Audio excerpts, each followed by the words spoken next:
Good morning, students.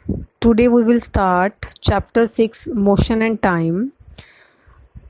First, we will do what is motion. We all often observe that objects like motor vehicles, aeroplanes, animals, birds, and human beings are having different type of motion. We also know that different heavenly objects like galaxies, stars, sun, planets, and the moon are all in motion. It is also known that our earth is moving around the sun.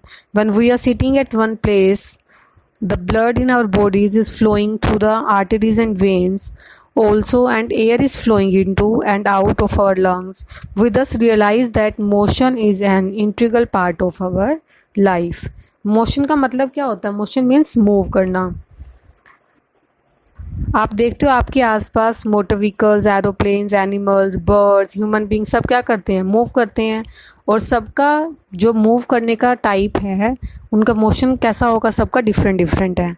We also know that different heavenly object means आप sky में देखते हो galaxies हैं, stars हैं, सन, planet, ये सब भी क्या करते हैं? मूव करते हैं. अर्थ मूव करती है सन के अराउंड, अपनी एक्सिस के अराउंड मूव करती है. और जब हम बैठे हुए हैं तब हमारी बॉडी के अंदर ब्लड सर्कुलेट करता है, वो ब्लड मूव करेगा. तो ये सब क्या है? Motion.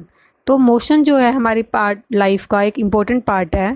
When do we say that object is in motion? हम कब कहेंगे कि कोई ऑब्जेक्ट मूव कर रहा है, मोशन में है? An object is said to be in motion if its position with respect to its immediate surrounding changes with time. ये इसकी डेफिनेशन है, लर्न कर लेना. किसी भी ऑब्जेक्ट को मोशन में कब कहेंगे? जब ऑब्जेक्ट टाइम के साथ अपनी पोजीशन को चेंज करता है, तब हम क्या बोलते हैं? उसको ऑब्जेक्ट इज इन मोशन. जैसे अभी बताया, आप बैठे हो और आपकी बॉडी के अंदर ब्लड सर्कुलेट कर रहा है, बट मूव नहीं कर रहे आप. टाइम के साथ साथ आपकी पोजीशन में चेंज नहीं हुआ, तो आप उसको मोशन में नहीं कह सकते. वो ऑब्जेक्ट किस पोजीशन में है? रेस्ट पोजीशन में. बट अगर किसी ऑब्जेक्ट की टाइम के साथ पोजीशन चेंज होती है, पहले वो किसी और पॉइंट पे था, सपोज दैट पहले ए पॉइंट पर है, वो बी पॉइंट पर पहुंच गया, तो हम क्या बोलेंगे? Object is in motion. When the position of an object with respect to its immediate surrounding doesn't change with time. अगर ऑब्जेक्ट की पोजीशन टाइम के साथ चेंज नहीं होती है तो ऑब्जेक्ट को क्या बोलते हैं हम? रेस्ट. तो इस पेज पे आपको दो डेफिनेशन दे रखी है, दोनों लर्न कर लेना, motion and rest. Motion means position का चेंज होना टाइम के साथ में, एंड रेस्ट का मतलब टाइम के साथ में पोजीशन का चेंज ना होना. नेक्स्ट है ऑल मोशन इज रिलेटिव. क्या सभी मोशन एक दूसरे से के रिलेटिव होंगे? It is important to realize that all motion is relative. A given object may be regarded as being at rest by one observer and as being in motion by another observer. For example, two person sitting next to each other in a moving train are at rest with respect to each other. However, they are both in motion with respect to a person standing outside on the platform. तो motion relative होगा? Yes होगा. कैसे? Suppose that दो person किसी train में travel कर रहे हैं, तो जो पर्सन बैठे हुए हैं ट्रेन के अंदर, उनके लिए तो वो क्या है? रेस्ट पोजीशन पे हैं. बट जो पर्सन बाहर प्लेटफॉर्म पे खड़े हैं, उनके लिए वो दोनों पर्सन क्या कर रहे हैं? मूव कर रहे हैं. तो मोशन कैसा होगा? रिलेटिव होगा.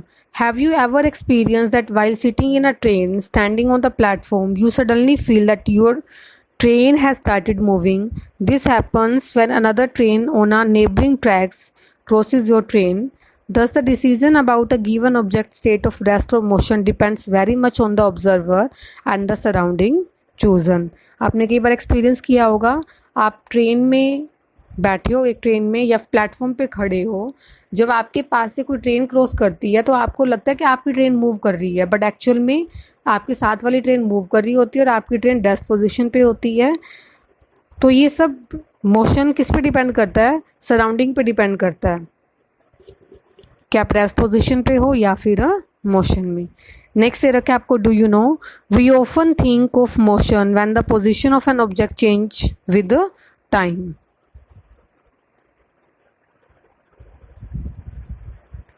टाइम के साथ में अगर पोजीशन में चेंज आता है तो हम क्या बोलते हैं? That object is in motion.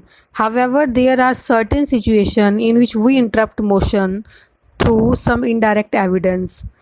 Thus, the motion of air is visualized through movement और rustling of leaves and motion of earth is interpreted through observation like the regularly of sunrise and sunset.